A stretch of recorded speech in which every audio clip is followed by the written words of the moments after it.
Praise Lord. पुन्हा एकदा सर्वांचं स्वागत रेव्हरंड मनोज तेलोरे मिनिस्ट्रीज या चॅनलमध्ये. परमेश्वर या चॅनलच्याद्वारे, या वचनाच्याद्वारे आणि पास्टरांचा वापर करून अद्भुत कार्य परमेश्वर या वचनाच्याद्वारे करत आहे, या चॅनलच्याद्वारे करत आहे आणि लोक आशीर्वादित होत आहेत. Praise Lord. खरोखर सर्व गौरव परमेश्वराला देऊयात.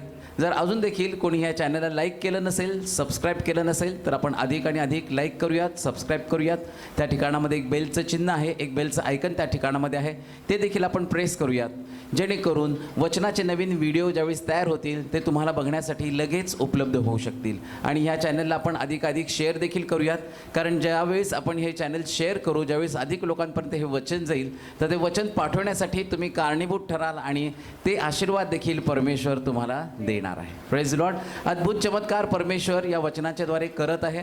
एका भावाचा पास्टरांना फोन आला होता आणि त्यांनी सांगितलं होतं त्यांच्या मेहुण्यांचा अपघात झालेला आहे आणि अपघात इतका जबरदस्त होता की त्यांच्या डोक्याला देखील खूप मार लागला होता. आणि पास्टरांनी जेव्हा त्यांना दवाखान्यात ॲडमिट केलं होतं त्यांच्या मेहुण्याला, त्या क्षणी त्यांनी फोन केला, पास्टरांनी त्याच्यासाठी प्रार्थना केली आणि अद्भुत कार्य करणारा परमेश्वर तो त्या ठिकाणामध्ये होता आणि त्यांच्या विश्वासाप्रमाणे कार्य झालं आणि दुसऱ्याच दिवशी त्यांना आरोग्य मिळालं. Praise Lord. अशक्य गोष्टी शक्य करणारा परमेश्वर या ठिकाणामध्ये आहे. एका भावांची इच्छा होती की त्यांना स्वतःचं घर पाहिजे होतं आणि त्यांना वाटलं होतं म्हणजे स्वतःचं घर पण त्यांच्या योजनेप्रमाणे मिळेल की नाही, पण स्वतःचं घर तरी कमीत कमी असावं. आणि बऱ्याच दिवसापासून त्यांनी पास्टरांना प्रार्थना करण्यासाठी सांगितली होती आणि रेव्हरंड मनोज तेलोरे यांनी त्यांच्यासाठी प्रार्थना केली आणि परमेश्वरांनी त्या ठिकाणामध्ये देखील अद्भुत कार्य केलं.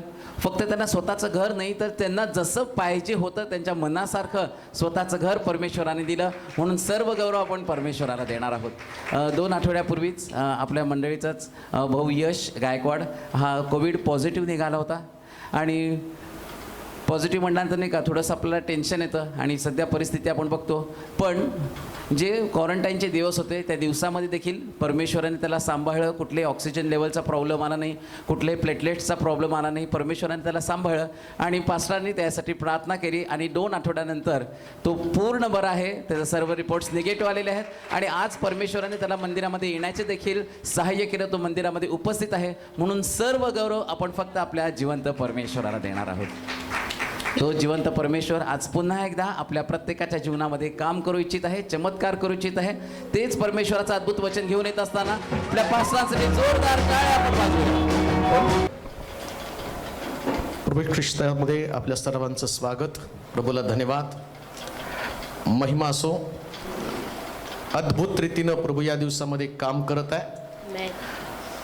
जगण्याची आशा संपलेले लोक पुन्हा एक नवीन आशा घेऊन प्रभूमध्ये चालत आहे, वाटचाल करत आहेत. पुष्कळ साक्षी या दिवसामध्ये लॉकडाऊनमुळे कोणाच्या नोकऱ्या गेल्या, कोणाचं कुटुंब तुटलं, काही लोक देशोधडीला लागले. परंतु मंडळीसाठी जर सगळ्यात मोठं काम काय झालं असेल तर आम्हाला एक सुंदर व्यासपीठ मिळालं. हालेलुया. आणि जिथं आम्ही पोचू शकलो नाही तिथं देवाचं वचन पोचलं. नुसतं देवाचं वचन पोचलं नाही. काल एक व्यक्ती मुंबईवरून सकाळी 8:15च्या दरम्यान 8 वाजता मला वाटतं काहीतरी भेटण्यासाठी मला आला आणि मग त्याने सांगितलं की जवळजवळ 40 वर्ष मी प्रभूचं वचन ऐकत आहे, 40 वर्ष मी देवाच्या वचनामध्ये शिकत आहे, परंतु असंच निराश हताश कुटुंबामध्ये एकटं असताना मला असं वाटलं की काहीतरी हे कोण असेल त्यांना कट करून टाका. त्यांना असं वाटलं की निराश उदास खिन्न जीवन जगण्यापेक्षा काहीतरी जीवनामध्ये क्रांतिकारक घडावं. आणि मग ते म्हटले मोबाईलमध्ये असंच मी इकडे तिकडे पाहत असताना एक मेसेज माझ्याकडे आला आणि तो मेसेज माझ्याशी एवढा प्रभावीपणे बोलला की त्यानंतर मी जवळजवळ 6 तास देवाचं वचन ऐकत होतो. आणि म्हटले 40 वर्ष मी देवाचं वचन शिकलो, परंतु मला कळलं की मी काहीच नाही शिकलो आणि आता जे शिकलो ते अद्भुत आहे. हालेलुया. आणि मग ते म्हटले की मी पुष्कळ कर्जामध्ये होतो, समस्येमध्ये होते, अडचणीमध्ये होतो. मग मी देवाशी करार केला. म्हटलं देवा, ज्या साक्षी ऐकत आहे यूट्यूबवरून, देवाचं वचन ऐकत आहे, याच्यामध्ये तर तू पुष्कळ लोकांचं जीवनामध्ये अद्भुत केलेले आहेत, माझ्याही जीवनामध्ये काहीतरी कर. आणि मग ते म्हटले मी अशी प्रार्थना केली आणि प्रार्थना केल्यावर मी कमिटमेंट केली की जर माझ्या जीवनातल्या अडचणी तो दूर केल्या तर नक्कीच मी या मिनिस्ट्रीला मदत करणार आहे. आणि मग ते म्हटले की अद्भुत रीतीनं प्रभूनं माझं सगळं कर्ज नील केलं आणि मी तुम्हाला भेटण्यासाठी आलेलो आहे. एक गोष्ट ध्यानात ठेवा, देवाच्या मंदिरातला वेळ, त्याच्या सानिध्यातला वेळ वाया जात नाही. आमेन. बाकी जगात तुम्ही कुठं पण वेळ खर्ची करा, सगळीकडे तुम्हाला हताशा निराशा येईल, पण हेच एक ठिकाण आहे हालेलुया. ज्या ठिकाणामध्ये पुरेपूर किंमत तुम्हाला प्राप्त होती किंवा तुम्हाला हालेलुया. किंमत दिली जाते. पुष्कळ लोक या दिवसामध्ये, एका बहिणीनं फोन केला आणि तिने सांगितलं की मी कधीच वचन वाचत नव्हते, कधीच नाही, बायबल वाचायला पण मला आवडत नव्हतं, परंतु जेव्हा या यूट्यूबचे संदेश ऐकायला लागले ते म्हटले आज दिवसामध्ये कमीत कमी 2 तास बायबल वाचल्याशिवाय मला बरं वाटत हालेलुया. नाही. किती अद्भुत आहे नाही का? येस. देवाच्या वचनाचं प्रेम फक्त ऐकल्यानं निर्माण होतं. आमेन. मला नाही वाटत कोण ऐकल्यानंतर त्याच्यामध्ये बदल होत नाही असं फार रेअर लोक आहेत. 100% लोक बदलतात. आमेन. देवाच्या वचनानं त्यांची जडणघडण केली जाते. अजून एका बहिणीनं प्रार्थना केली, फोन केला आणि तिने सांगितलं की पास्टर प्रार्थना करा, मी खूप आजारी आहे, पण माझा विश्वास आहे तुम्ही प्रार्थना केल्या केल्या मला आरोग्य मिळेल. मी म्हटलं काय स्ट्रॉंग विश्वास आहे यांचा की प्रार्थना केल्या केल्या आरोग्य मिळेल. त्यांनी फक्त तुम्ही प्रार्थना करा, शब्द बोला, कारण तुमच्या मुखातनं देव बोलतो, हालेलुया. 100% देव बोलतो. आमेन. गाढवाच्या जाबाडातनं देव बोलला. संदेष्टाला ज्ञान सांगण्यासाठी गाढवाचं आणि गाढवाचा वापर, शिंगराचा वापर केला. ज्या संदेष्टा गाढवीच्या गाढवावरती बसून निघाला होता बलाम संदेष्टा, आणि परमेश्वर त्याच्या मुखातनं त्यानं बलामाला बोलला आमेन. आणि प्रार्थना केली. आणि तिचा फोन आला आणि तिने सांगितलं तुम्ही प्रार्थना केल्यावर 15 मिनिटात देवाने मला आरोग्य दिलं. हालेलुया. 15 मिनिटामध्ये, फक्त 15 मिनिटात मी बरी झाले. आमेन. आणि ती हसत होती. म्हटली की देवानं असं काही अद्भुत काम केलं. असून एकाची साक्ष, कोणीतरी मला सांगितलं की माझी मावस सासू 20 वर्ष तिला लेकरं नव्हते, 20 वर्षानं प्रभूनं तिला लेकरं दिले. हालेलुया. खूप साक्षी आहेत. जर तुम्ही स्टेटसवर बघितलं तर काही काही मी विसरतो पण टाकून द्यायच्या गडबडीमध्ये, परंतु एक गोष्ट आहे, देव काम करत आहे. आमेन. फार अद्भुत रीतीने परमेश्वर काम करत आहे. आमेन. म्हणून या दिवसामध्ये आमची सगळ्यात मोठी गरज काय असेल तर फक्त देवच. आमेन. अन्न वस्त्र निवारा हे सगळं मिळतं बरं का. हालेलुया. रस्त्यावरती राहणाऱ्या व्यक्तीला पण त्या गोष्टी मिळतात, हालेलुया. परंतु आम्हाला देवाची गरज आहे. आमेन. देव हीच आमची गरज आहे. हालेलुया. मनुष्य देवाशिवाय जगू शकत नाही प्रियानो. तो आमचा श्वास आहे, तो आमचा प्राण आहे. परंतु सैतानाला काय वाटतं माहिती का, मनुष्य देवापासून दूर जावा. तसं देवाची इच्छा आहे. वचन पाठवून, वचनाच्या द्वारे तुमची भेट घेऊन तो तुम्हाला स्थिर करण्याचं काम करतो. बरकत देतो, आनंद देतो, आरोग्य देतो, सांत्वन देतो, समाधान देतो, सगळ्या गोष्टींची पूर्तता देव करतो. परंतु तुम्हाला माहिती का, जसं देव तुमची बांधणी करतो तसं सैतान तुम्हाला उद्ध्वस्त करण्याचं काम करत असतो. अनेक दिवसापासून एक विषय माझ्या डोक्यामध्ये होता. आत्मिक लोक, जे आध्यात्मिक जीवन जगणारे लोक जितकं जास्त प्रभूमध्ये चालण्याचा प्रयत्न करतात ना, तितकं आणि त्यांना माग खेचण्याचा कोणीतरी प्रयत्न करत असतो. उदाहरण जर पवित्र शास्त्रामध्ये बघितलं तर प्रभू येशू ख्रिस्त, त्याच्या जवळचा शिष्य पेत्र आणि हा पेत्र म्हणतो की येशू मी तुला वधस्तंभी जाऊ देणार नाही. त्यास येशू त्याला काय म्हणतो, अरे सैताना मागे हो. मग येशूच्या जवळ राहणारा येशूचा शिष्य, मग सैतानानं त्याचा ताबा घेतला, त्याला येशू पासून तोडण्याचा आटोकाट तो प्रयत्न करत आहे. असंच लिहिलंय की प्रभू येशू ख्रिस्त वधस्तंभी जाण्याच्या अगोदर या पेत्राला त्यानं सांगितलं, अरे पेत्रा, या सैतानानं तुला मागून घेतलं की तुला पाखडावं. प्रत्येकाला पाखडल्याचा अनुभव येणार आहे. तुम्हाला सुपामध्ये घेऊन तो पाखडणार आहे. मग येशू 12 शिष्यांमध्ये जे शिक्षण त्यांना दिलं, आणि ते शिक्षण या दिवसात आम्हाला समजावून घेणं गरजेचं आहे. कोणतं शिक्षण माहिती का? आज टायटलच काय, तुम्हामध्ये एक सैतान आहे. काय टायटल आहे? आणि मी वचनात लिहिलं तुम्हाला सांगत आहे, तुम्हामध्ये एक, कोणामध्ये? शिष्यांमध्ये. जसं पेत्रामध्ये सैतान होता, तो म्हटला येशूला वधस्तंभी जाऊ देणार नाही, मी मरू देणार नाही. पण देवाची इच्छा होती त्यानं मरावं, वधस्तंभी जावं. या सैतानानं तर प्लॅनिंग केलं होतं, देवाचा पुत्र वधस्तंभावरती जर मेला तर त्याचा मृत्यू म्हणजे माझं हरण आहे, माझा पराजय आहे, माझं अपयश आहे. मग त्यानं काय केलं, प्रत्येक ठिकाणं या येशूला वधस्तंभीत जाण्यापासून परावृत्त करण्यासाठी वेगवेगळी माध्यमं, वेगवेगळी हत्यारं वापरली. मग जर हा सैतान पेत्राला सोडत नाही, यहुदाला सोडत नाही, मग तुम्हाला सोडेल का? म्हणून तर मी तुम्हाला म्हटलं, आज जे वचन आम्ही ऐकणार आहोत की तुम्हाला सावधानतेनं आता काम करणं गरजेचं आहे. अलर्ट व्हायला पाहिजे, तुम्ही सिद्ध व्हायला पाहिजे, तुम्ही तयार व्हायला पाहिजे. कशासाठी? त्या सैतानानं तुमच्यामध्ये काम करून. एक वचन वाचा, योहानाचं शुभवर्तमान 6वा अध्याय आणि त्याची 66 पासून 70 पर्यंतची वचनं. योहानाचं शुभवर्तमान 6वा अध्याय 66 ते 70 वचनं. यावरून त्याच्या शिष्यांपैकी पुष्कळ जण परत गेले आणि ते पुन्हा कधी त्याच्या बरोबर चालले नाही. त्याच्याबरोबर चालले नाही. म्हणून येशू 12 शिष्यांना म्हणाला. कुणाला म्हटला?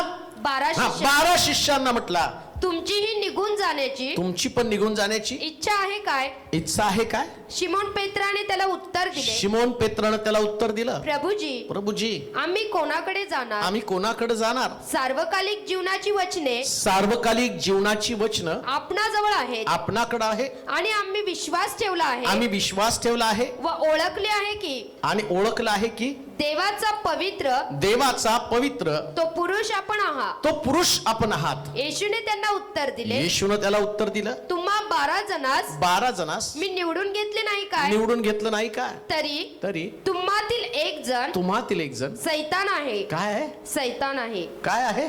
सैतान. बायबल सांगतं तो त्या ठिकाणामध्ये पुष्कळ शिष्य मिळवत गेला. पुष्कळ शिष्य मिळवत गेला असं लिहिलंय तिथं.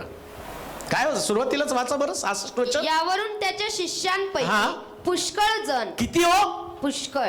येशूला सोडून पुष्कळ गेले. आहे ते का लक्षात तुम्हाला? येशू जो मेलेले जिवंत करत होता, जो अद्भुत अलौकिक असे चमत्कार त्या दिवसामध्ये करत होता, पण बायबल सांगतं येशूला सोडून त्याचे शिष्य गेले. आणि मग येशूनं पाहिलं बाकीच्या शिष्यांकडे पण, आणि त्यांना काय म्हटलं माहिती का? तुम्हाला पण जायचं असेल तर तुम्ही पण जा. शास्त्र तर सांगतं मनुष्याचा पुत्र हरवलेले शोधण्यासाठी आला. मग येशू त्यांना म्हणतो तुम्हाला जायचं तर तुम्ही जा, कारण बोलावलेले पुष्कळ आहेत. स्वर्गामध्ये प्रवेश करण्यासाठी शिष्यत्व आवश्यक आहे. तो म्हटलं नाही का शिष्यानं शेवटी जाऊन सर्व राष्ट्राला शुभवर्तमान सांगा आणि त्यास शिष्य करा. की आमचं काम काय? आम्हाला लोकांना शिष्य बनवायचं. पण शिष्य बनवत असताना येशूचे शिष्य, येशूचे निवडलेले लोक, आमचं तारण, आमचा उद्धार झालेला आहे, परंतु या उद्धाराला टिकवून ठेवू नये आणि स्वर्गामध्ये आम्ही पोहोचू नये याच्यासाठी मी सुरुवातीला तुम्हाला सांगितलं नाही का, लुसिफर सैतान हा अनेक लोकांमधनं त्यांचं तारण, त्यांचं जीवन, त्यानं ख्रिस्ताचं राज्य, देवाचं वचन त्यांच्यातनं काढून टाकण्याचा प्रयत्न करणार आहे. मग एवढे सगळे शिष्य येशूला सोडून निघून गेले आणि आता राहिले 12. आणि 12 पैकी येशू काय म्हणतो माहिती का, तरी तुमच्यामध्ये एकात सैतान आहे. कुणाला म्हटला? यहुदा इस्करियोत. नाही ते जाऊ द्या. कुणाला म्हटला? नाव घेतलं का त्यानं? वाचा बरं, परत ते वचन वाचा म्हणजे तुम्हाला समजेल. यावरून त्याच्या शिष्यांपैकी पुष्कळ जण परत गेले आणि ते पुन्हा कधी त्याच्या बरोबर चालले नाही. येशू बरोबर परत आले पण नाही. हो, सोलापूर तर बरं म्हणावं लागेल नाही का, परत येते तरी. पण शास्त्र सांगतं येशूला सोडून गेले, परत आलेच नाही. बऱ्याच सेवकांना मोठा प्रश्न पडतो, लोक आम्हाला सोडून जातात, येशूला सोडलं तर तुमचं काय घेऊन बसलं? तुम्ही कुठल्या हत्तीच्या नाकातनं पडलेला आहात? सांगितलं येशूला शिष्य सोडून गेले, ते परत कधीच आले नाहीत. आणि मग 12ला येशू शिकवायला लागला. काय शिकवलं वाचा. म्हणून येशू 12 शिष्यांना म्हणाला. कुणाला? 12 शिष्यांना म्हणाला, तुमची पण निघून जाण्याची इच्छा आहे काय? शिमोन पेत्राने त्याला उत्तर दिलं, प्रभूजी आम्ही कोणाकडे जाणार? सार्वकालिक जीवनाची वचने आपणाजवळ आहे आणि आम्ही विश्वास ठेवला आहे व ओळखले आहे की देवाचा पवित्र तो पुरुष आपण आहात. येशूने त्याला उत्तर दिलं, तुम्हा 12 जणांस मी निवडून घेतले नाही का? तरी तुम्हातील एक जण सैतान आहे. प्रश्न असा पडतो, येशूनं सैतानाला निवडलं का? येशूनं सैतानाला नाही निवडलं. तो म्हटलं तुमच्यात एक सैतान आहे, पण मी तुमच्या 12ला निवडलेलं आहे. मग येशूला माहिती आहे त्याच्यामध्ये सैतान आहे, मग काही सैतानाला त्याने निवडलं का? नाही. निवड तो प्रत्येकाची करतो, विश्वासूपणे जे त्याच्या मागे चालतात, पण सैतान कोणाचा ताबा घेतो हे पण जाणून घेणं गरजेचं आहे. फार सुंदर आहे बरं का. मी म्हणतो आता माझ्या एवढ्या वर्षातला एक सुपेरियर उपदेश कोणता असेल तर हाच उपदेश असणार आहे. का? कारण याच्यानं मनुष्य देवाच्या इच्छेप्रमाणे बनणार आहे. पुष्कळ उपदेश ज्याच्यानं आशीर्वाद मिळाले, अमकं झालं तमकं झालं, प्रश्न सुटले. काही लोक म्हटले आम्हाला, पुष्कळ सांगतात आम्ही ऐकता बरे झालो.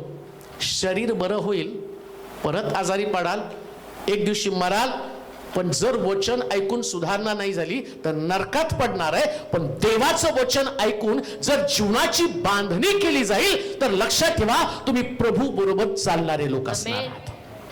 देवाबरोबर चाललं पाहिजे. मग शिष्यांना तो सांगतो, तुम्ही 12 लोकांची मी निवड केलेली आहे, पण तुमच्यामध्ये एक सैतान आहे.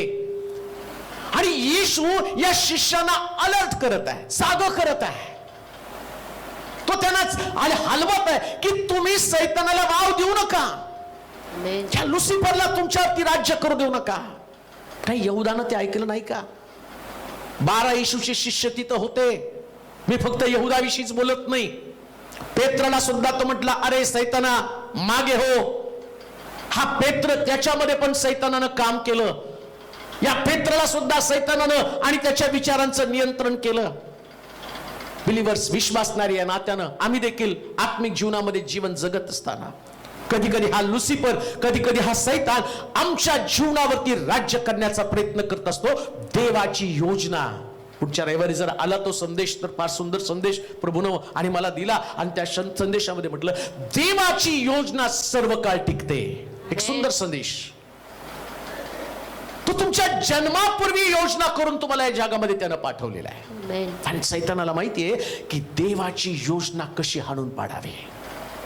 देवाची योजना काय होती? यहुदानं येशूचं शिष्यत्व स्वीकारून त्यानं एक प्रभावी प्रकारची सेवा करावी, ही देवाची योजना आहे. देवाची योजना नाही की यहुदानं येशू ख्रिस्ताला 30 रुपयाला विकावं. ही योजना देवाची नाहीये, ही सैतानाची योजना आहे. मग झालं कसं काय? येशूनं अलर्ट केलं, जाग केलं, तरी सुद्धा हा सावध झाला नाही. हा जो व्यक्ती तो सावध झाला नाही. हा गांगारून गेला आणि सैतानाच्या अधीन झाला. आणि बायबल सांगतं यहुदानं आम्ही पाहतो की 30 रुपयाला येशूला विकलं आणि शेवटी त्याला पस्तावा झाल्यावर त्यानं 30 रुपये मंदिरामध्ये फेकले आणि पवित्र शास्त्र सांगतं फाशी घेऊन तो मरून गेला. म्हणजे तो त्याची गरज नव्हती 30 रुपये, पण सैतानानं ज्या प्रकारे त्याच्या जीवनामध्ये प्रवेश करण्याची संधी शोधत होता आणि ती संधी त्याला मिळाली. मग आम्ही कसं ओळखायचं माझ्या जीवनामध्ये सैतान आहे का? मला कसं कळणार आहे? येशू 12 शिष्यांना सांगतो तुमच्यामध्ये एक सैतान आहे, तुमच्यापैकी एक सैतान आहे, तुमच्यामध्ये एक सैतान आहे. मग मला कसं कळणार माझ्यामध्ये सैतान आहे का?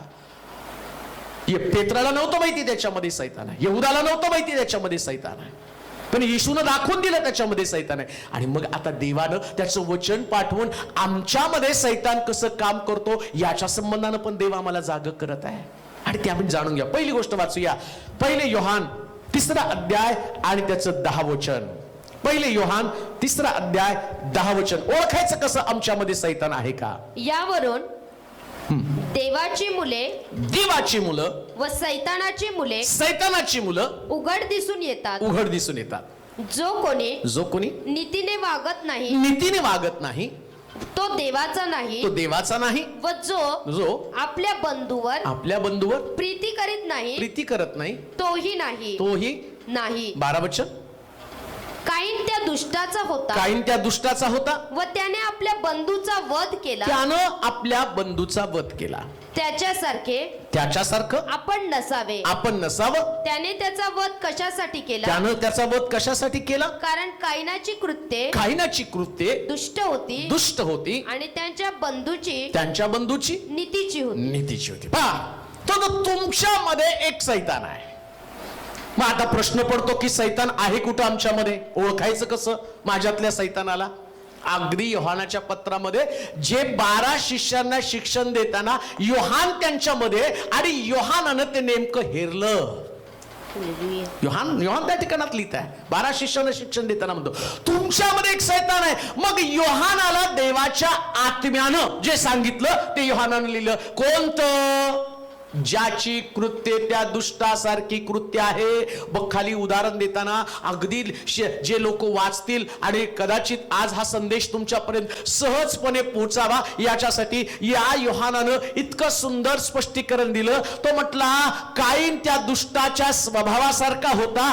काईन आणि हाबेल दोघं पण उपासक आराधक आहे, दोघं पण देवाला पसंत पडणारं जीवन जगणारे लोक आहे. दोघांमध्ये पण अंतःकरणामध्ये एकच प्रार्थना आहे, माझी प्रार्थना जिवंत देवापर्यंत पोहोचावी. या प्रार्थनेनं प्रभू प्रसन्न व्हावा. या प्रार्थनेच्या द्वारे या उपासनेच्या अंतःकरणानं त्या परमेश्वरासमोर गेला. पण बायबल सांगतं त्या दोघांपैकी एकामध्ये सैतान होता आणि त्या सैतानामध्ये आणि सैतानानं प्रवेश केला कसा? बायबल सांगतं योहानाच्या पत्रामध्ये म्हटलं जो आपल्या बंधूवरती प्रीती करत नाही तो त्या दुष्टाचा आहे, तो सैतानाचा आहे. शास्त्र सांगतं देवाची लेकरं आणि सैतानाची लेकरं याच्यामधला फरक करत असताना जर आमचं अंतःकरण दुष्टाईनं, द्वेषानं, मत्सरानं, रागानं एखाद्या व्यक्तीविषयी, एखाद्या बंधूविषयी, एखाद्या बहिणीविषयी, परिवारातल्या सदस्याविषयी, घरातल्या लोकांविषयी, काम करता त्या ठिकाणामध्ये असणाऱ्या व्यक्तीविषयी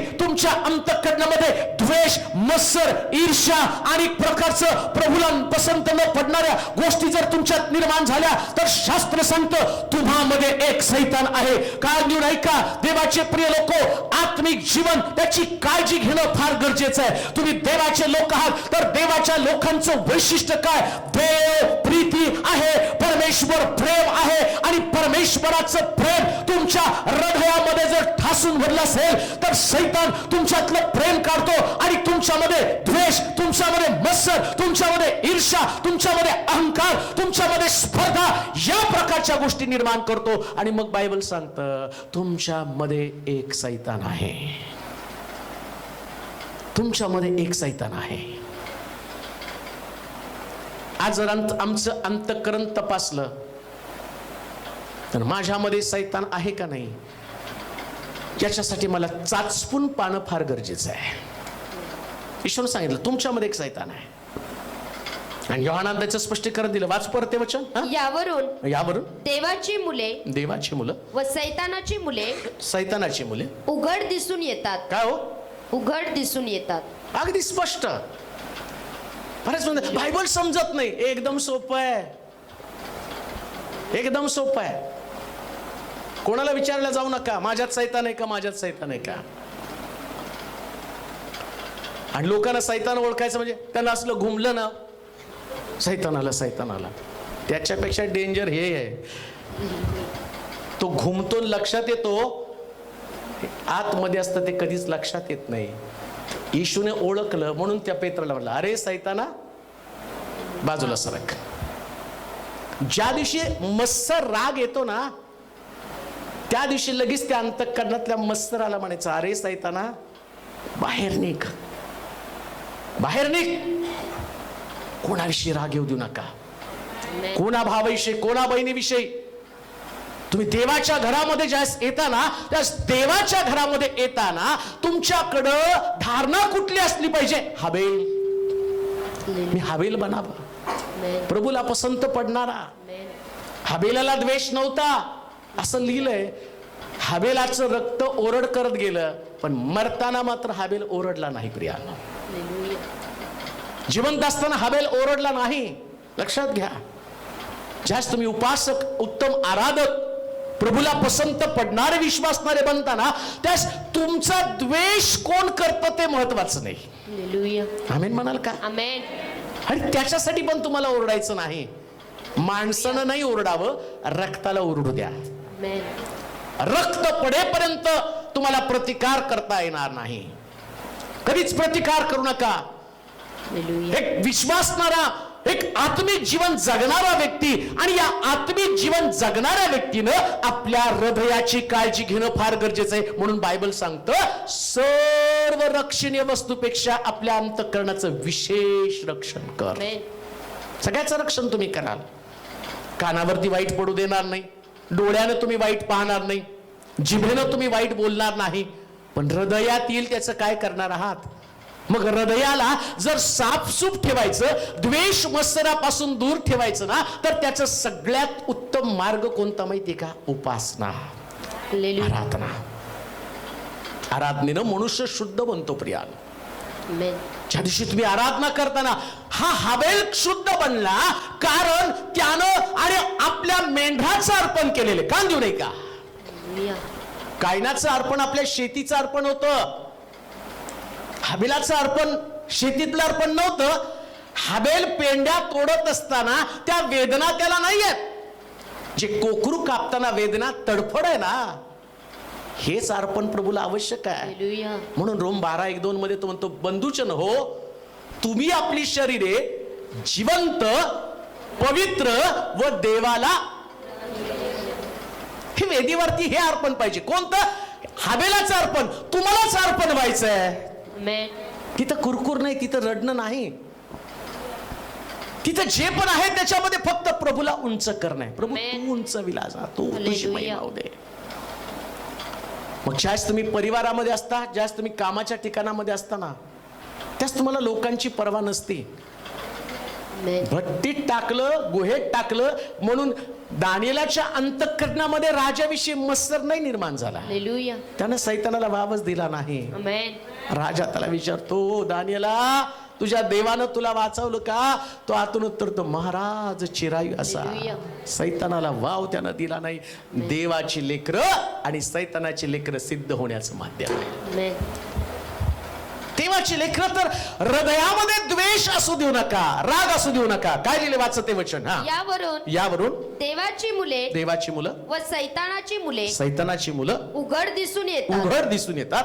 जो कोणी नीतीने वागत नाही तो देवाचा नाही. व जो आपल्या बंधूवर प्रीती करत नाही तोही नाही. कोण नाही हो? बंधूवर प्रीती करत. पण प्रॉब्लेम असा आहे, तुमचं बंधू नाही, तुमचा शत्रू आहे.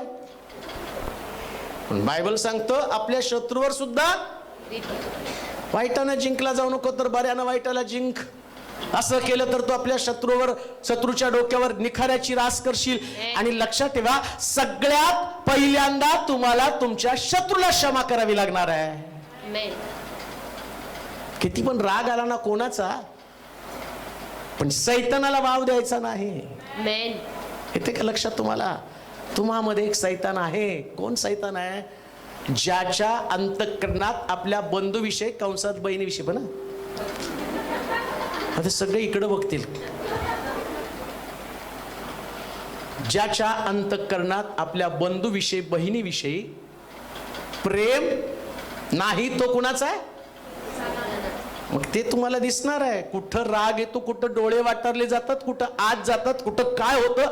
एकदम सोपा मार्ग, ते आला रे आला की समजायचं आ गया वो Hallelujah. मेरे अंदर. मग गाणं गा, यीशु मेरे साथ है, यीशु मेरे.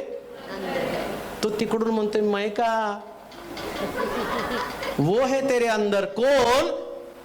द्वेष, मत्सर, राग आपल्या बंधूविषयी, आपल्या भावाविषयी, आपल्या पतीविषयी, आपल्या पत्नीविषयी, आपल्या सासूविषयी, आपल्या मुलाविषयी, आपल्या शेजाऱ्याविषयी, आपल्या अधिकाऱ्याविषयी, आपल्या बॉस विषयी, कोणाविषयी सुद्धा तुमचं अंतःकरण कधीही कटुतेनं भरलेलं असू देऊ नका.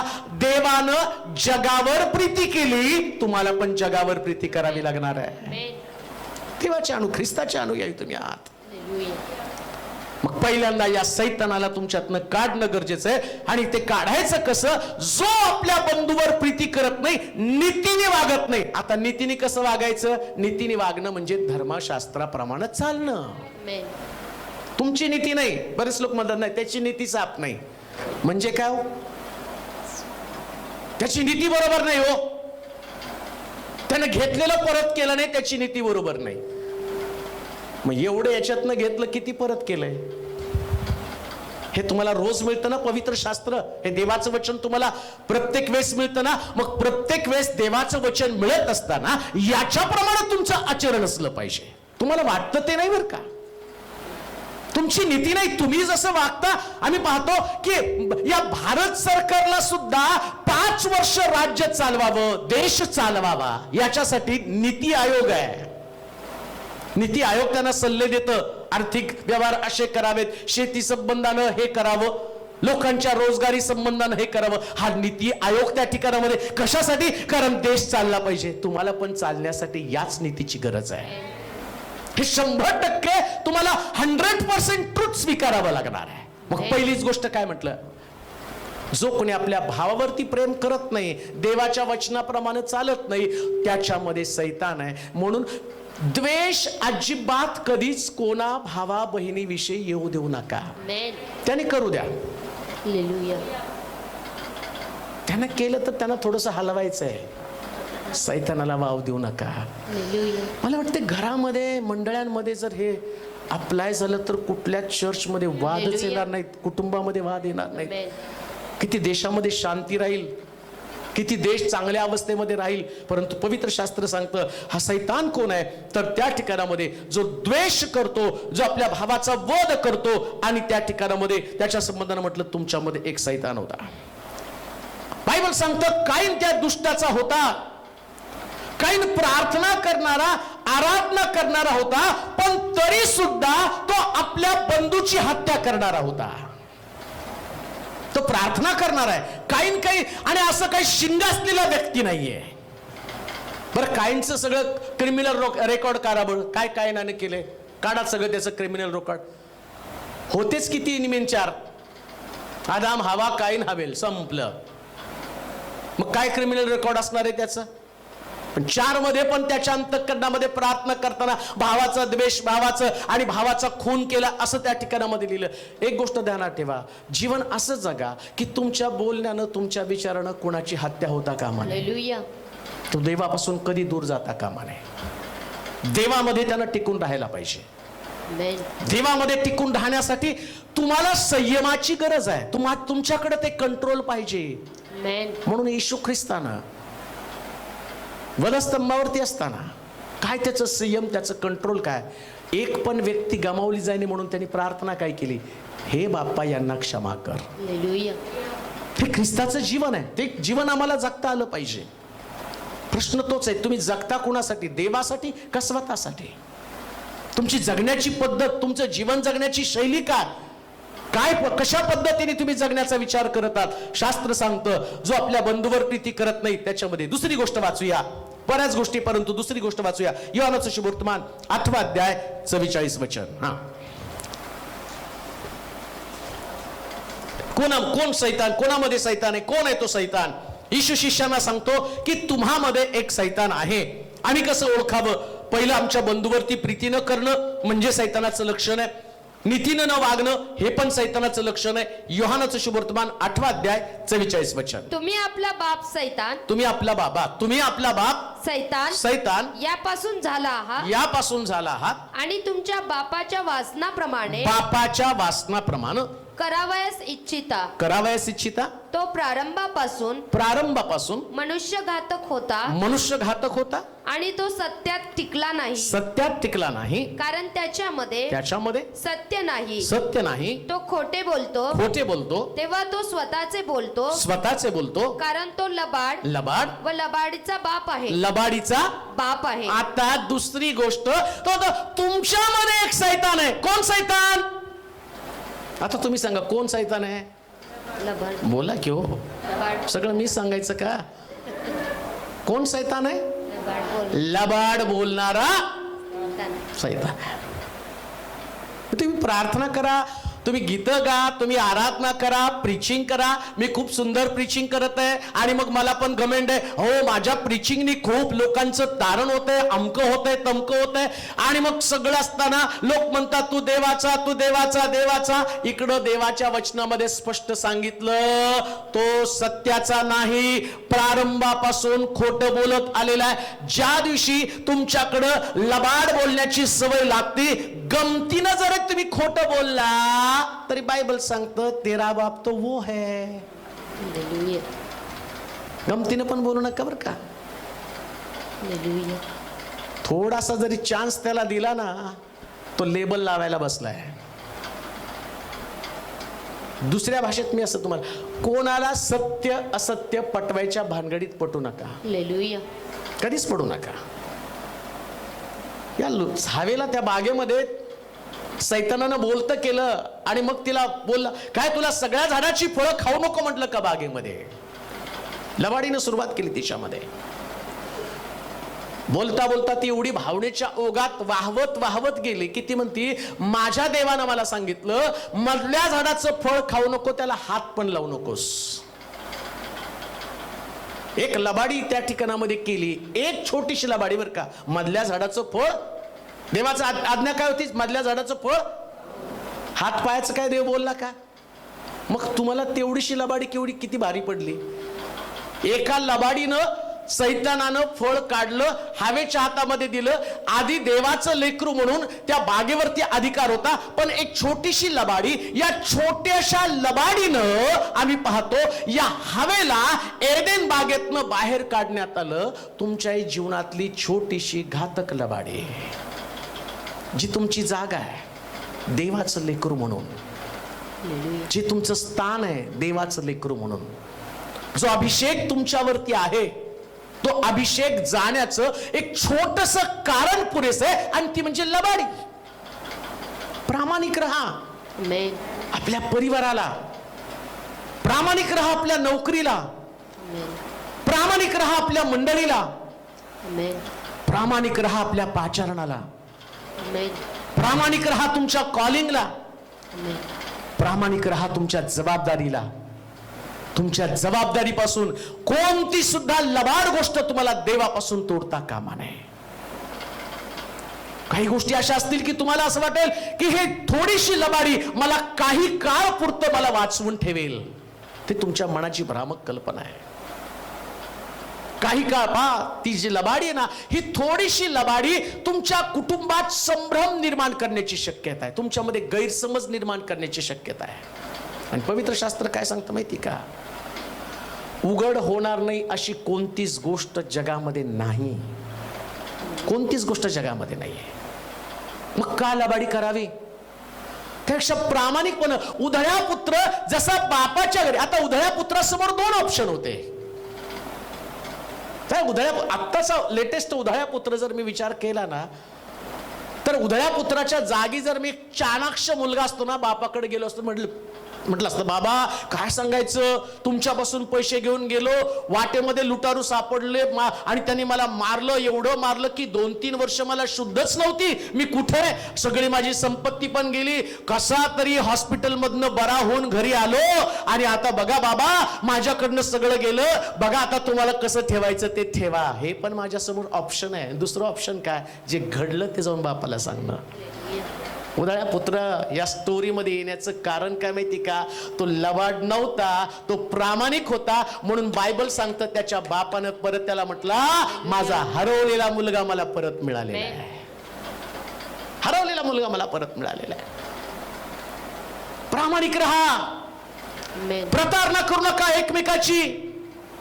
कोणत्याही परिस्थितीमध्ये या सैतानाला आमच्या जीवनामध्ये आम्ही वाव देता कामा नये.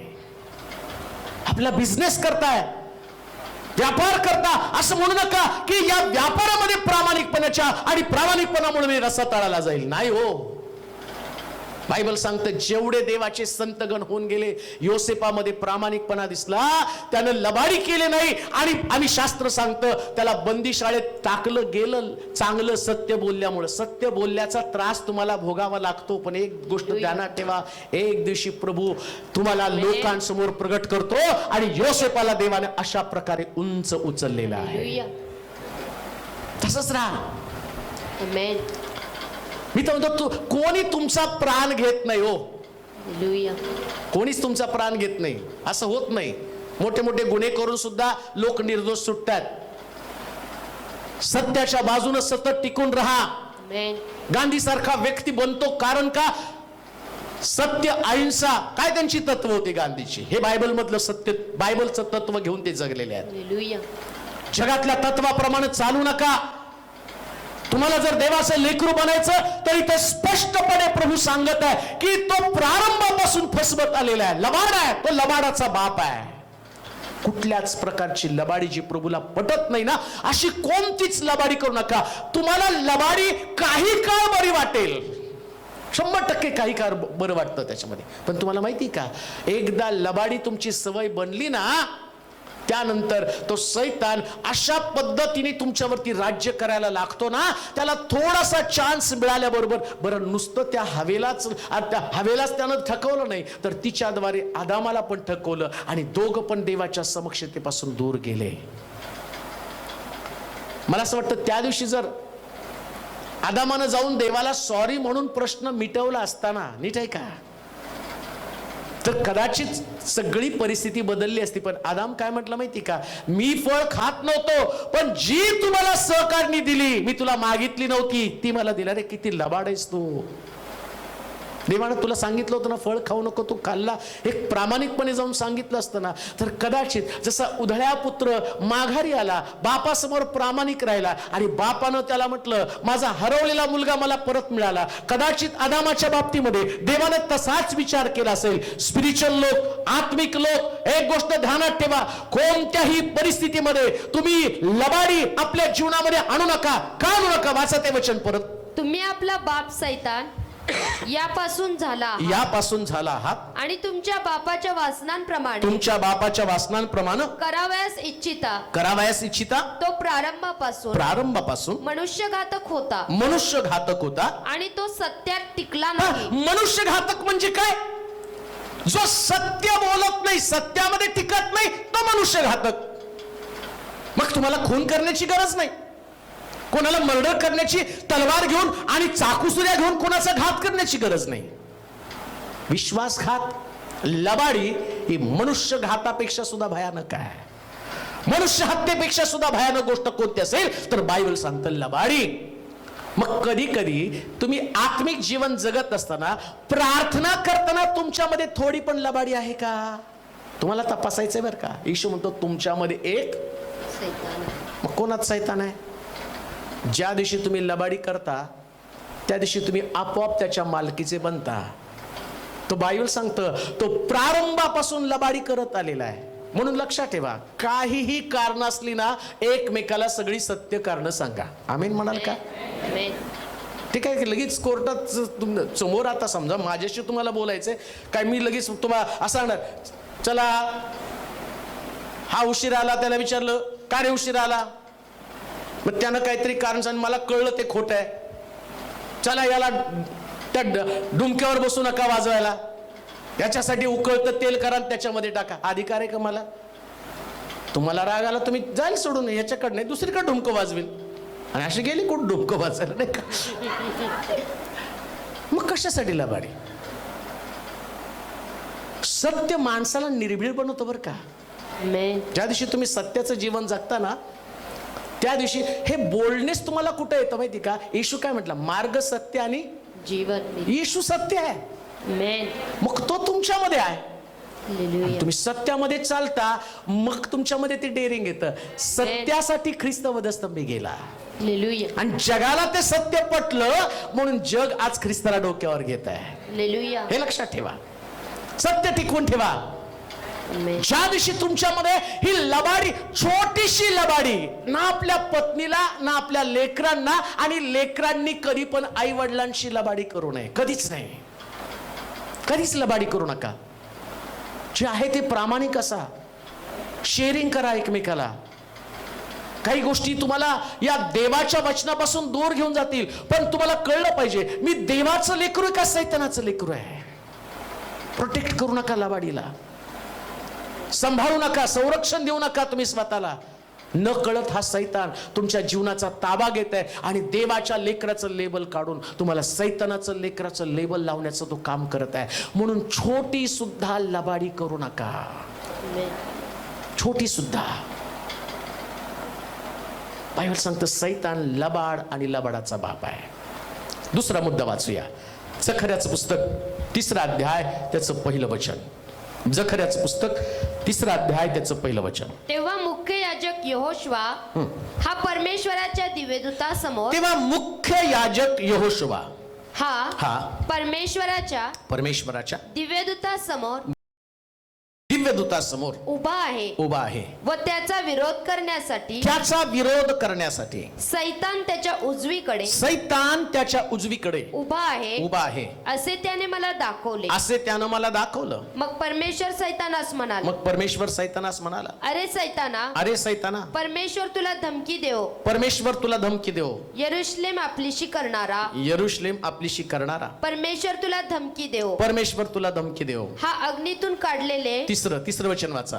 यहोशुवा मलिन वस्त्र परिधान करून त्या दिव्यदूतांपुढे उभा होता. त्याच्या समोर जे उभे होते त्यास तो उत्तरादाखल म्हणाला, त्याच्यावरची मलिन वस्त्रे काढा. तो त्याला म्हणाला, पहा मी तुझा अधर्म तुझ्यापासून दूर केला आहे. मी तुला उंची पोशाख घालत आहे. तिसरी गोष्ट येशू म्हणतो तुमच्यामध्ये एक सैतान आहे. कोणाला सांगत आहे? शिष्याला. कोणामध्ये सैतान आहे? कोणामध्ये? शिष्यांमध्ये. मग आता ओळखायचं कसं? पहिली गोष्ट तर आम्ही पाहिली, बंधू प्रीती नाही, प्रीतीच्या ऐवजी द्वेष आहे, सैतान त्यांच्यामध्ये. दुसरी गोष्ट आम्ही पाहिली, माझ्यामध्ये लबाडी आहे, मी लबाड बोलत आहे. कोणा संगती सुद्धा लक्षात ठेवा, याच्यामध्ये ऑप्शन नाही. तुम्ही म्हणाल नाही बॉसशी लबाड बोललं तरी चालेल, नका बोलो. कोणाशी पण तुम्हाला लबाडी करता येणार नाही. आणि काही लोक नाही गंमत केली, गंमत म्हणजे पण तू बाप झाला, तुझा बाप तोच झाला ना. गमती तू त्याला बाप करून टाकला. तू लबाड बोलला म्हणजे लबाड, आणि सैतानाला तू वाव दिलेला आहे. आता तिसरी गोष्ट, तुम्हामध्ये एक सैतान आहे. शिष्यांना शिकवताना म्हणतो कोण सैतान आहे? विरोध करणारी वृत्ती, असं लिहिले तिथे. काय लिहिले वाचा बरं. तेव्हा मुख्य याजक यहोशुवा हा परमेश्वराच्या दिव्यदूतासमोर उभा आहे व त्याचा विरोध करण्यासाठी सैतान त्याच्या उजवीकडे उभा आहे. विरोध करणारी वृत्ती. येशू शिष्यांना सांगतो तुमच्यामध्ये एक सैतान आहे. मग कोणामध्ये सैतान आहे? काही लोकांना कुठली पण गोष्ट केली की त्याच्यावर विरोध करण्याची सवय असते. त्यांना तुम्ही सांगितलं ना, मग ते खोटं कसं आहे, ते नाही बरोबर कसं काय मांडलं की त्याच्यामध्ये कुटुंब असेल. घरामध्ये पण बघा, जनरल बोलला ना, आम्ही म्हणतो बापरे याला काय सांगायचं, म्हणजे डोक्याच्या बाहेरचं आहे का, कारण त्याच्यामध्ये ती वृत्ती आहे. मंडळीमध्ये पण तुम्ही बघितलं, मंडळांमध्ये भांडणं काय पटतच नाही, आणि हे म्हणलं की तो ते म्हणतो. पण देवाच्या लोकांचं वैशिष्ट्य काय, ते आत्म्याच्या अधीन असतात. शिष्यांमध्ये भांडण कशामुळे लागलं माहिती का, ते एकमेकाचा विरोध करायला लागले. कोण येशूच्या जवळचा, हा का, तो का, हा का. अजून एक गोष्ट तुम्हाला सांगू का, बऱ्याच ठिकाणामध्ये, बऱ्याच चर्चेसमध्ये, ख्रिस्ती विश्वासणाऱ्यांमध्ये सगळ्यात मोठी समस्या कोणती असेल तर इथं त्या ठिकाणात लिहिलंय, यहोशवानं मलिन वस्त्र घातली होती आणि लुसिफर ती मलिन वस्त्र दाखवण्यासाठी परमेश्वरासमोर उभा राहिला. तुम्हाला किती समजतंय माहित नाही, पण एक गोष्ट मी तुम्हाला सांगणार आहे. यहोशुवा याजक आहे, याजकाची वस्त्र मलिन झाली, आणि मग ही मलिन वस्त्र झाल्याबरोबर हा जो असणारा लुसिफर त्यानं ही मलिन वस्त्र दाखवायला सुरुवात केली. नीट ऐका, फार महत्वाचं आहे. तुम्ही अनेक मंडळांमध्ये जाता, अनेक लोकांमध्ये तुम्ही जाता, त्याच लोकांनाही शिक्षण द्या. मंडळांमध्ये सैतान काम करत आहे, मंडळांमध्ये सैतान काम करत आहे. याजकाची वस्त्र मलिन झाली, परमेश्वराला पण ते माहिती होतं, पण विरोध करणारा विरोधक त्यानं ती मलिन वस्त्र, याजकाची मलिन वस्त्र परमेश्वराला दाखवली, आणि शास्त्र सांगतं परमेश्वरानं त्याची मलिन वस्त्र काढली आणि नवीन वस्त्र त्याला दिली. याजक चुकल्यावर परमेश्वर याजकाचं पुनर्जीवन करतो, परमेश्वर याजकाची बांधणी करतो. पण जी वृत्ती आम्ही पाहतो त्या लुसिफर मध्ये आणि त्या सैतानामध्ये, ती वृत्ती मंडळीतल्या लोकांमध्ये असता कामा नये. आज पुष्कळ मंडळांमध्ये पालकांमधले दोष शोधण्याचं काम केलं जात आहे. धन्य तुम्ही लोक आहात, कारण तुम्हाला ठाऊक आहे देवाच्या वचनामध्ये पुनरुज्जीवन आहे. म्हणून लक्षात ठेवा, एक विश्वासणारे या नात्यानं आमचं काम काय, आमच्यातली विरोधाची वृत्ती निघून गेली पाहिजे. एक गोष्ट ध्यानात ठेवा, आम्ही सगळेजण देवाच्या योजनेच्या चौकटीमध्ये राहून काम करणारे लोक आहोत. म्हणून ज्यास परिवार आणि मंडळी या नात्याने एकत्र येतो, त्यास लक्षात ठेवा की परमेश्वर प्रत्येकाला योजना देत असतो, आणि त्या योजनेला आम्ही होय आणि आमेन म्हटलं पाहिजे.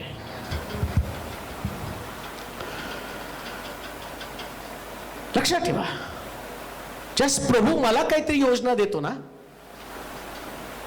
देव ती तुम्हाला सांगत नाही, पण मला सांगत असतो.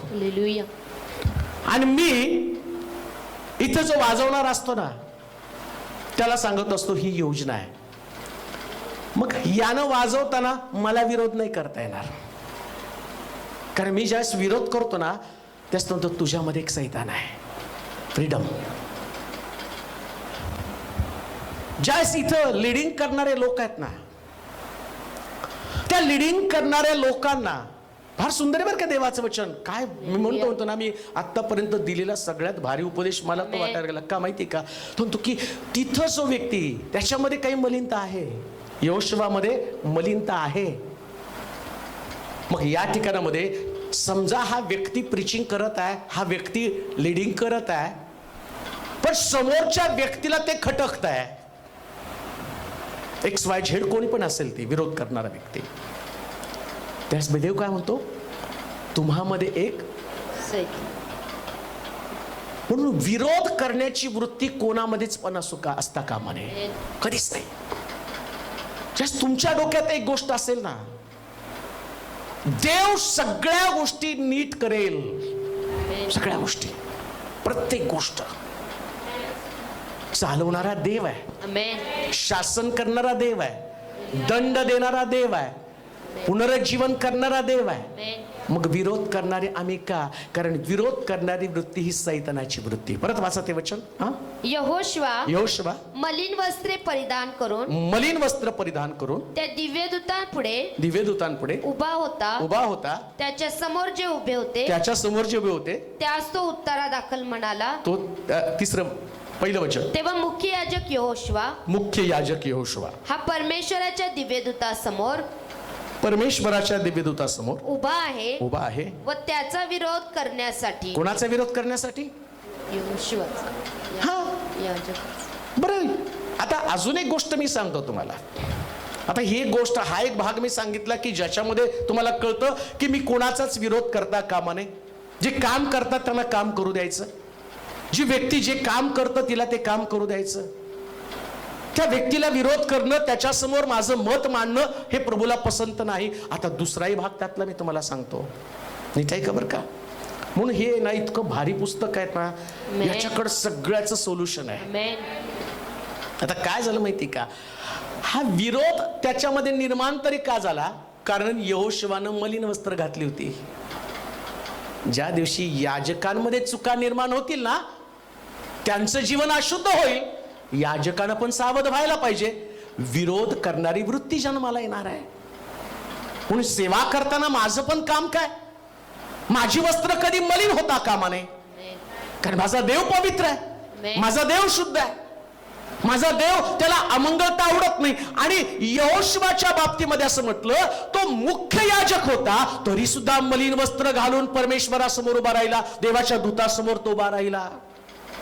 ज्या दिवशी तुम्ही मलिन वस्त्र घालून अशुद्ध जीवन जगून परमेश्वरासमोर उभं राहता, त्याचा अर्थ तुम्ही लुसिफरला आपल्यामध्ये वाव देत आहात. जसं या ठिकाणामध्ये सैतान असं लिहिलंय तिथं. वाचा बरं ते वचन स्पष्ट. तेव्हा मुख्य याजक यहोशुवा हा परमेश्वराच्या दिव्यदूतांसमोर उभा आहे व त्याचा विरोध करण्यासाठी सैतान त्याच्या उजवीकडे. या यहोशुवानं मलिन वस्त्र घातले आणि दिव्यदूतांमध्ये सैतान आला. लक्षात येतं का गांभीर्य? पवित्र देवाचे निवडलेले लोक, त्यांची पवित्रता निघून जाते. त्या मंडळीमध्ये दिव्यदूत तर येतात, पण लुसिफर पण विरोध करण्यासाठी मंडळीमध्ये येतो. विरोधाचा आत्मा काम करण्यासाठी येतो. म्हणून मंडळीमध्ये सुद्धा प्रत्येकानं स्वतःच्या वस्त्राची काळजी घेतली पाहिजे. मलिन वस्त्र घालून मुख्य याजक यहोशुवा आणि तो देवाच्या दूतांसमोर उभा राहिला आणि विरोध करणारा लुसिफर तो त्यांच्या समोर आला. दोन गोष्टीचं सांभाळायचं आहे. यहोशुवा म्हणून मला माझं वस्त्र मलिन होणे म्हणून काळजी घेतली पाहिजे. आणि दुसरी गोष्ट, मंडळी नात्यानं मला काय काम केलं पाहिजे? मला तो तुमच्यामध्ये एक सैतान आहे. कोणामध्ये सैतान आहे? विरोध करणाऱ्या वृत्तीमध्ये. कोणाचा विरोध करू नका. कोणाचाच कुटुंबात पण कोणाचा विरोध करू नका. विरोधाचा आत्मा सगळ्यात भयानक आत्मा आहे. विरोध नाही, कधीच विरोध नाही. तुम्हाला काही गोष्टी पटल्या नाही, बाजूला व्हा, पण विरोधामध्ये जाऊ नका. का? बायबल सांगतं विरोध करणारा त्यांच्यामध्ये येऊन उभा राहिला. अजून एक गोष्ट तुम्हाला सांगतो. कोणीही सेवक किती मोठ्या चुकांमध्ये सापडला, त्याच्या मलिन वस्त्राकडे बघू नका.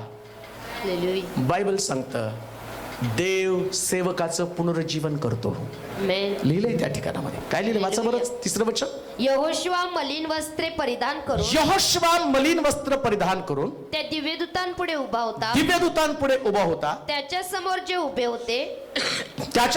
होते त्यास तो उत्तरादाखल म्हणाला, त्याच्यावरची मलिन वस्त्रे काढा. तो त्याला म्हणाला, पहा मी तुझा अधर्म तुझपासून दूर केला आहे. मी तुला उंची पोशाख घालीत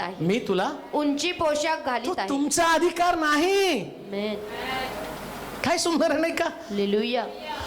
तिकडं हा लुसिफर, त्याला वाटलं की मला पॉइंट मिळाला, मी आता परमेश्वरासमोर जातो, विरोध करतो आणि त्याला सांगतो की याच्यावरची वस्त्र मलिन आहेत आणि हा अशुद्ध झालेला आहे. तिकडे देवानं पाहिलं आणि तो म्हटला मी तुझा अधर्म दूर करतो, मी तुला शुद्ध करतो. मग विरोध करण्याला फायदा काय झाला? ज्याच्यावर मला कृपा करायची वाटती त्याच्यावर कृपा तो देव आहे. आमेन. तो देव आहे. मी का स्टँड घ्यावं? मी का विरोधामध्ये उभं राहावं? कोणा सेवकाच्या विरोधामध्ये कधीच उभं राहू नका. जे मला ऐकत आहे, युट्यूब, फेसबुक, गुगल मीट, वेगवेगळ्या मंडळांमध्ये तुम्ही देवाचं वचन ऐकत आहे. गेल्या आठवड्यातलं देवाचं वचन आठवड्यामध्ये 10,000 लोकांनी बघितलं, 10,000 लोकांनी ऐकलं. 10,000 लोक, एवढे लोक जर ऐकत आहेत, मला सांग, तुम्ही कोणत्या का मंडळीचे सभासद असा. कदाचित तुमचा पास्टर काही कारणानं पतित झाला असेल, फक्त प्रार्थना करा, पण विरोध करू नका. विरोध करू नका, कारण बायबल सांगतं देवाचं लक्ष त्याच्याकडे गेला आणि ते असं लिहिलं त्या ठिकाणामध्ये, त्यानं त्याची मलिन वस्त्र काढली आणि त्याला उंची वस्त्रे दिली. म्हणजे त्याला वरची पण जागा दिली. Possible, hallelujah. पॉसिबल. देवाला माहिती सेवक जर परत उभा राहिला. हालेलुया. म्हणून पेत्राला त्याने विचारलं, पेत्रा तू माझ्यावर प्रीती करतोस का? तो म्हटला होय प्रभू. 3दा विचारलं. तो म्हटला प्रभू तुलाच ठाऊक. आणि या पेत्राला त्यानं सांगितलं होतं की कोंबडा आरवण्यापूर्वी तू मला 3दा नाकारशील. एका येशूच्या शिष्यानं येशूला अपशब्द बोलला नाही, पण पेत्रानं येशूला शिव्या दिल्या असं लिहिलं. 3दा अपशब्द त्यानं वापरले. पण ज्यावेळेस पुन्हा एकदा प्रभूनं त्याला नवीन वस्त्र दिली ना, असं लिहिलंय, तो येशू ख्रिस्त आणि पुनरुत्थान झाल्यावर तो पेत्र पुन्हा नाव घेऊन पाण्यामध्ये समुद्रामध्ये गेला आणि मासे पकडायला गेला, तर त्याने आपली वस्त्र काढली होती असं लिहिलेलं आहे. नग्न होता नावेमध्ये, परंतु येशू तिथं गेला आणि येशू आल्याबरोबर त्यानं आपल्या अंगाला वस्त्र टाकली आणि त्याच्यानंतर पेत्र उभा राहिला. आणि प्रेषितांच्या कृत्यामध्ये आम्ही पाहतो 3,000 लोकांचं तारण हे परमेश्वर पुनरुज्जीवन करण्याचं काम करत असतो. म्हणून यहोशुआ ज्या पद्धतीनं त्याने मलिन वस्त्र घातली मुख्य याजक असताना सुद्धा, पण विरोध करणारा त्या ठिकाणामध्ये लुसिफर तिथं होता. मंडळीमध्ये राहत असताना जे मला ऐकत आहेत, मला माहितीये हजारो मंडळ्यांचे लोक या ठिकाणातनं, या चॅनल मधनं आणि ऐकत नाहीत, ते परदेशामध्ये, काही लोक वेगवेगळ्या जिल्ह्यांमध्ये, गावांमध्ये, राज्यांमध्ये, सगळीकडे तुम्ही आहात. पण एक गोष्ट ध्यानात ठेवा, कोणाही सेवकाचं जजमेंट करण्याचा अधिकार तुम्हाला नाही. तुम्ही फक्त प्रार्थना करणं हा तुमचा अधिकार आहे. पुनरुज्जीवन करणं हा देवाचा अधिकार आहे. तुम्हामध्ये एक सैतान आहे. कोण सैतान आहे? जो ही विरोध करणारी वृत्ती त्यांच्यामध्ये आहे. विरोध करणारी वृत्ती माझ्यामध्ये आहे का? तुम्ही तुमच्या तत्वाला चिटकून बसू नका. बायबलचीच प्रिन्सिपल फॉलो करा. आणि बायबलची प्रिन्सिपल काय सांगतात माहिती का तुम्हाला? एका व्यक्तीला जो अधिकार दिला, देव त्या अधिकाराप्रमाणे त्याला काम करायला लावतो. म्हणून जे अधिकारी आहेत, क्वायरचं जे नेतृत्व करणारे, मंडळीमध्ये असणारे वडील लोक आहेत, जे प्रत्येक जण ज्या पदावरती, कोणी बाप्तिस्म्याचं करतं, कोणी संडे स्कूलचं करतं, मी त्यांच्याकडे बघत पण नाही. का बघत नाही? मला माहिती आहे त्यांच्यातल्या चुका पण मी शोधत नाही, कारण मला माहिती आहे चुकले तरी देव त्यांचं पुनरुज्जीवन करणार आहे. मग ती विरोधाची वृत्ती माझ्यामध्ये असता कामा नये. मी देवाच्या तत्वाला विरोध करतो, मी देवाच्या सिद्धांताला विरोध करतो. मग तो तुमच्यामध्ये एक सैतान आहे. कोण सैतान आहे? ज्याच्यामध्ये विरोध करण्याची वृत्ती, त्याच्यामध्ये सैतान आहे. वाचा वचन ते परत. तेव्हा मुख्य याजक यहोशुआ हा परमेश्वराच्या दिव्यदूतासमोर उभा आहे व त्याचा विरोध करण्यासाठी सैतान त्याच्या उजवीकडे उभा आहे असे त्याने मला दाखवलं. मग परमेश्वर सैतानास म्हणाला. कुणाला म्हटला? सैतानास. काय म्हटलं परमेश्वर सैतानाला? अरे सैताना, परमेश्वर तुला धमकी देव. म्हणजे विरोध करणाऱ्याला धमकी कोण देतं? परमेश्वर. हालेलुया. किती भयानक गोष्ट आहे की ज्यावेळेस मी एखादी गोष्ट, कुठल्याही गोष्टीला, व्यक्तीला, तत्वाला, सिद्धांताला, देवानं दिलेल्या योजनेला विरोध करतो, त्यास मी परमेश्वराच्या धमकीला माझ्या जीवनामध्ये स्थान देतो. देव त्याला धमकी देव असं लिहिलंय तिथं. परमेश्वर धमकी देतो. लक्षात ठेवा, धमकी देतो म्हणजे काय? परमेश्वराच्या वचनामधनं आम्हाला एक प्रकारचा सावधानतेचा इशारा दिला जातो. तुम्हामध्ये एक सैतान आहे. कोण आहे? विरोध करण्याची वृत्ती. पण मंडळीमध्ये नेहमी आज्ञाधारकपणा असला पाहिजे. मला तुमचं कौतुक करावंसं वाटतं. आज मी 25 वर्ष तुमच्यामध्ये आहे. मागच्या मला वाटतं 3 आठवड्याखाली एक व्यक्ती पुण्यातनं चांगल्या चर्च, नामांकित चर्च मधला व्यक्ती खास भेट घेण्यासाठी आला. आधी त्याने मला कॉल केला, पण मी रिसिव्ह केला नव्हता. मग आला चर्चमध्ये, तुम्ही माझा कॉल का नाही रिसिव्ह केला? नाही म्हटलं, चार्जिंगला लावलं तर माझं लक्ष नाही. मी खास तुम्हाला निमंत्रण द्यायला आलो. आमची मंडळी तुमच्यावर खूप प्रेम करते आणि आमच्या मंडळीची इच्छा आहे की तुम्ही आमच्या मंडळीची पाळक बनावेत. आभारी आहे, थँक्यू, तुम्ही माझ्यावर प्रेम करता. मग त्यांनी बघितलं, नाही पण तुम्ही एवढं सगळं बांधलं, तुम्हाला कसं बोलावं समजेना. म्हटलं, बघा आता तुम्हीच विचार करा, तुमच्यापेक्षा ही मंडळी माझ्यावर जास्त प्रेम करते. हालेलुया. तुम्ही जाऊ, पण पुण्यासारख्या ठिकाणामध्ये तुम्ही आलात तर तुम्हाला खूप चांगलं मिळेल त्या ठिकाणामध्ये. मी म्हटलं, हे तर वैशिष्ट्य आहे ना. हालेलुया. इकडच्या मंडळींनी असं केलं की तुम्हाला इकडे यावं लागलं. हालेलुया. आणि का टिकू नये या ठिकाणामध्ये? एकामध्ये सुद्धा विरोधाची वृत्ती नाही. आमेन. आज 25 वर्ष एक सुद्धा व्यक्ती उठून त्यानं मला विचारलं नाही की हे का. कारण तुम्हाला माहिती आहे, हा अनुग्रह देवाचा आहे, आमेन. तो अधिकार देवाचा आहे. हालेलुया. तीच गोष्ट सगळ्यांच्या बाबतीमध्ये बरं का. आम्ही सगळेजण देवाचे कामकरी आहोत. आमेन. कामकरी आहोत. आमेन.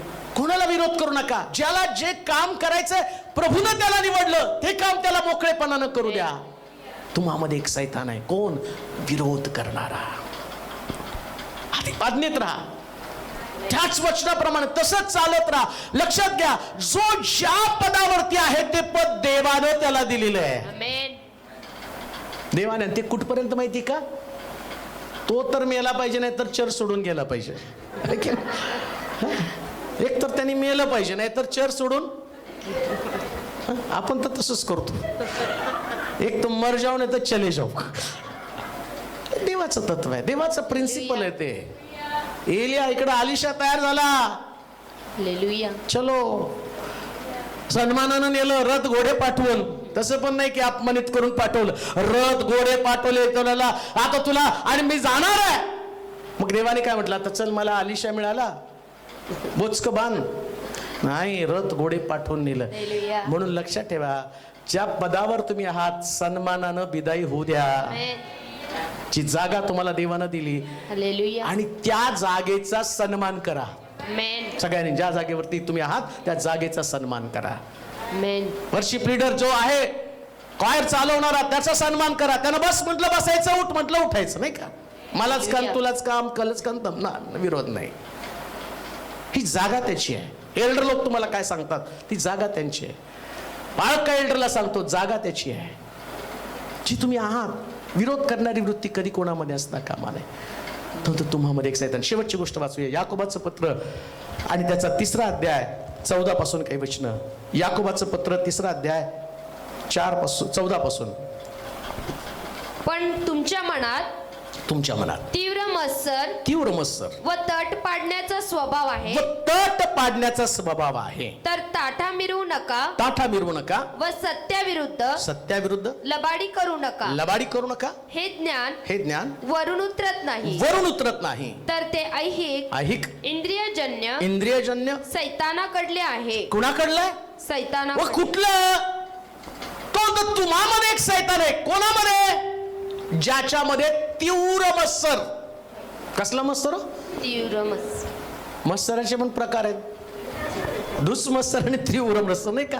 म्हणजे काही मत्सर दिसत नाही, येतो आणि जातो. आणि काही लोकांचा मत्सर लॉंग. 21 मध्ये पेटलेला 22 गेलं, 23 गेलं, 24 गेलं, 25 गेलं. तो तुम्हामध्ये एक तीव्र कोणामध्ये सैतान आहे? मत्सर. ज्याला समोरच्या व्यक्तीला बघितल्यावर शीर उठती, ओळखायचं. याला बघितलं की माझं डोकं फिरतं, त्याला बघितलं की माझं डोकं फिरतं. पण तुम्हामध्ये एक सैतान आहे. किती सोपं आहे ना बायबल. माझ्यामध्ये आहे का? माझ्यामध्ये आहे का? ते शिष्य विचारतो त्या, तुमच्यापैकी एक धरून देणार आहे. किती? मी तर नाही. हे वाचना, समजतंय कोण आहे. हालेलुया. हे काय पोपट पंच नाही बायबल. चांगले तुम्ही का जा, लेकरू होईल, हे होईल, ते होईल, लग्न होईल, घर मिळल. रोज मला जे मेसेज येतात असले मेसेज हसाव कराडाव कळत नाही. एक साक्षी आहे, तो तिथे यांना घर मिळेल, त्यांना आम्ही पण किती दिवस भाड्याच्या घरात राहायचं. पाळक साहेब जरा आमच्यासाठी पण प्रार्थना करणं, स्वतःचं घर. कॉमेडी येतात. जस काय माडा मीच आहे, सगळ्याला घर वाटून मोकळं करावं.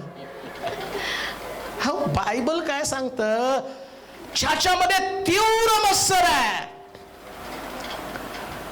जर हा मत्सर तुमच्यामध्ये असेल, अनेक वर्ष मत्सर घेऊन तुम्ही जगत आहात. मी अनेक वर्ष पण म्हणत नाही, बायबलमध्ये राग असतो पण कुठपर्यंत? किती सुंदर, किती भारी. तुम्हाला माहिती आहे, सूर्य मावळायच्या आत यावर राग हो. पण जसं घड्याचा काटा टाक टाक टाक टाक करताना, तसं इथं पण म्हटलं पाहिजे टक टक. जाऊ द्या, सॉरी. त्याला म्हणा, त्याला त्या स्वारीची किंमत नसू द्या. बाप बसल्यावर तिथं तो सील करतो, काय माझा मुलगा आहे, माझी मुलगी आहे. तो सांगतो तुमच्यामध्ये एक सैतान आहे. कोणामध्ये? ज्यानं अजूनपर्यंत हृदयामध्ये तीच आडी ठेवली, तीव्र मत्सर. कोणाविषयी तीव्र मत्सर असू देऊ नका. राग आला ना लगेच जाऊन गळ्यात पडायचं, लगेच. आता पडू नका, नाही तर उघड होईल. कळल कोण आहे ते, नाही का? कोण बनेगा करोडपती. सांगतो तीव्र मत्सर तुमच्यात असता कामा नये. लगेच देवाचं लेकरू आहे ना, लगेच प्रॉम्प्ट, एकदम ताबडतोब. ताबडतोब म्हटलं पाहिजे, नाही आजपासून मला नाही सैतानाचं लेकरू बनायचंय, मला देवाचं लेकरू बनायचंय. तीव्र मत्सर. दुसरी गोष्ट वाचा बरं. पण तुमच्या मनात तीव्र मत्सर व तट पाडण्याचा स्वभाव आहे. तट पाडण्याचा स्वभाव आहे. पार्टी. तो मी पौलाचा, मी अपोलोसचा. आज मंडळांमध्ये तीच प्रॉब्लेम, सगळ्या मंडळांमध्ये प्रॉब्लेम. घरामध्ये पण तेच आहे. आई बापामध्ये पण ती पार्शलिटी असते ना, मम्मीचा का पप्पाचा. बरं, तो चुकून पप्पा, त्याला माहिती संध्याकाळी पप्पा आल्यावर पप्पाच्या खिशात नोट असतात. मग तो दिवसभर मम्मीचा म्हणून खातो सगळं, नाही का, काय काय काय काय बनवून. आणि संध्याकाळी बाप आल्याबरोबर पार्टी बदललेली असती. मग तो काय म्हणतो, मी पप्पाचा. ती म्हणते उद्या दाखवते तुला. तो पार्टी. सेम प्रॉब्लेम, सेम समस्या जगामध्ये सगळीकडे आहे. मंडळांमध्ये का शांती नाहीये? का मंडळांमध्ये आत्मिक वातावरण नाही? का पवित्र आत्म्याचं काम नाही? काय सांगितलं गलतीकाराच्या पत्रामध्ये? देहाची कर्म तर उघड आहे, आणि त्याच्यामध्ये म्हटलं की पक्षभेद, तत्वाची. आम्ही सगळे देवाचीच लेकरं आहोत. मग पौल म्हणतो नाही का, असं म्हणू नका हे कोणाचं, मी लावलं, अपोलोसनी पाणी घातलं, आणि वाढवणारा हे तत्व, हे प्रिन्सिपल आहे. आम्हाला वाढवायचंय, मग वाढवत असताना त्याच्यातला मी एक भाग आहे. येते का लक्षात? मी त्यातला भाग आहे. हे सगळी मंडळी, हे सगळं कुटुंब, हे सगळं असणारा देश हा देवानं निर्माण केलेला आहे. आज आमच्या देशाची परिस्थिती किती भयानक आहे ना. कोणाला पण येतं, त्याला काहीतरी वाटतं. कोणीतरी एकाने परवा व्यक्तीने नेलं बाळकाला बिल्डिंग वरून 4थ्या माळ्यावरून खाली फेकून दिलं. बिचारा सगळं रक्तबंबाळ झाला. का? तू त्याचा, आम्ही याचे. सैतानानं किती भयानक प्रकारचं काम केलंय नाही का. सगळे आम्ही एकच मनुष्य जात आहोत. अहो त्या करोनाला ते कळतंय, कोरोना विषाणू तो हिंदू आहे का, मुस्लिम आहे का, तो अमका आहे का, तो याचा आहे का, त्याचा आहे का, तो बिंदास कोणामध्ये पण शिरतो. त्यानं सुद्धा अशा प्रकारच्या आणि वेगळं पण ठेवलं नाही. विषाणूला कळतं, माणूस म्हणून आम्हाला कळत नाही का? आमच्यामध्ये ती गोष्ट का येत नाही? तुम्हामध्ये एक सैतान आहे. कोण? बायबल सांगतं तट पाडण्याचा स्वभाव ज्याच्यामध्ये असो, गटबाजी करणं, नवीन गोष्टी तयार करणं, परिवारामध्ये, मंडळीमध्ये कधीच कोणाला एकमेकाच्या विरोधात लढवायचं नाही. आमेन म्हणा का? जी मला ऐकत आहेत ना, कदाचित तुम्ही मंडळीचे वडील असाल, सेक्रेटरी असाल, कदाचित तुम्ही पाळत पण असाल. कधीच एकमेकाच्या विरोधात लढवू नका. जो असं करतो, बायबल सांगतो तुम्हामध्ये एक सैतान आहे. हे फार सुंदर आहे. जर माझ्यामध्ये पवित्र आत्मा आहे, तर पवित्र आत्मा काय करतो? आत्म्याच्या द्वारे निष्पन्न होणार शांती, प्रीती, आनंद, सहनशीलता, ममता, चांगुलपण, इंद्रिय दमन, सगळं पवित्र आत्म्याच्या द्वारे. पवित्र आत्मा असं लिहिलंय, माडीवरती 120 लोक एकत्र जमले, त्यांचं सगळं काही एक होतं आणि पवित्र आत्मा तिथं उतरून आला. आज मंडळांमध्ये पवित्र आत्मा का उतरून येत नाही? कारण मंडळांमध्ये तट आहेत, पंथ आहेत, पक्षभेद आहेत. आणि म्हणून पवित्र शास्त्र काय सांगतं? तुम्हामध्ये एक सैतान आहे. कोणामध्ये सैतान आहे? ज्याच्यामध्ये तट पाडण्याचा स्वभाव आहे, ज्याच्यामध्ये तीव्र मत्सर आहे. आम्ही त्याला ओळखावं आणि कधी सुद्धा या सैतानाला आमच्यामध्ये राज्य करू देऊ नये. आपले डोळे आपण बंद करू, आपल्या जागेवरती आपण उभं राहूया. देवाचं वचन आपल्याकडं आलेलं आहे. आजचा उपदेश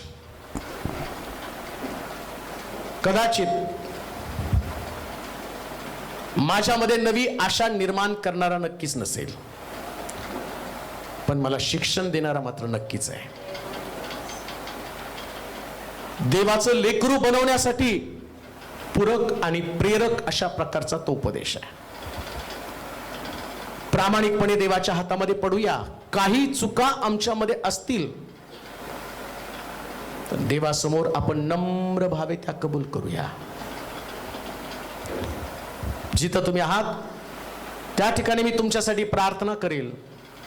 विश्वास ठेवा, ऐकणारा देव स्वर्गातनं प्रत्येकाची प्रार्थना विनंती ऐकत आहे. हे सर्व समर्थ देवा, सृष्टीच्या निर्माण करत्या प्रभू, आजच्या दिवसाबद्दल तुझी स्तुती करतो. तू आमच्यामध्ये हजर आहेस. तुझं वचन माझ्या पावला करता देवा, माझ्या मार्गावरती प्रकाश असा आहे. प्रकाशाची लेकरं या नात्यानं सगळ्या उणिवा, कमतरता आमच्यामधनं काढून टाक प्रभूजी. तुझं वचन हे आमच्या जीवनाची बांधणी करतं, आमच्या जीवनाची रचना करतं प्रभूजी. तुझे लोक भुकेले तानेले होऊन तुझ्या मंदिरात तुझं ऐकण्यासाठी आलेले आहेत. काही लोक फेसबुक, गुगल मीट, युट्यूबच्या माध्यमातून तुझं वचन ऐकत आहे. ऐकणाऱ्या प्रत्येकाचं परिवर्तन कर. आजारपण, व्याधी, विकार, अनेक प्रकारचे प्रश्न घेऊन ते तुझ्या घराकडे आलेले आहेत. परंतु जो देव स्वर्गामध्ये आहे तो अलौकिक शक्ती, ताकद, सामर्थ्य असणारा देव आहे. माझ्या नावानं पित्याकडे तुम्ही जे काही मागाल ते माझ्या नावानं तुम्हाला मिळेल, हे तुझ्या पुत्रानं आम्हाला दिलेलं अभिवचन आहे. आणि त्याच येशूच्या नावानं मी त्यांच्यासाठी मागतो प्रभूजी. मंडळीमध्ये देखील जे लोक आजारी आहेत, जे लोक निराशेच्या गर्तेमध्ये आहेत, जे लोक अडचणीमध्ये आहेत, आणि जे लोक या चॅनलच्या माध्यमातून, फेसबुकच्या, युट्यूबच्या, गुगल मीटच्या माध्यमातून तुझ्या समोर बसलेले आहेत प्रभूजी, अशा सगळ्यांच्या जीवनात साक्ष निर्माण कर. त्यांना आजारपणातनं, व्याधिविकारातनं सुटका दे प्रभूजी. प्रत्येकाला तुझ्या वचनामध्ये बांध. लवकरात लवकर आमच्या देशातनं, जगातनं हा कोरोना हरला जाऊ दे प्रभूजी. पुन्हा मोकळीकता दे लोकांना. या कळपाला तुझ्या स्वाधीन करत आहे. सर्वांना निरोगी ठेव. पुन्हा तुझ्या मंदिरात आम्ही एकत्र येऊ, त्यास आमच्याकडे अनेक अद्भुत साक्षी असू दे. धन्यवाद देतो आजच्या दिवसापर्यंत मला सांभाळलं, राखलं.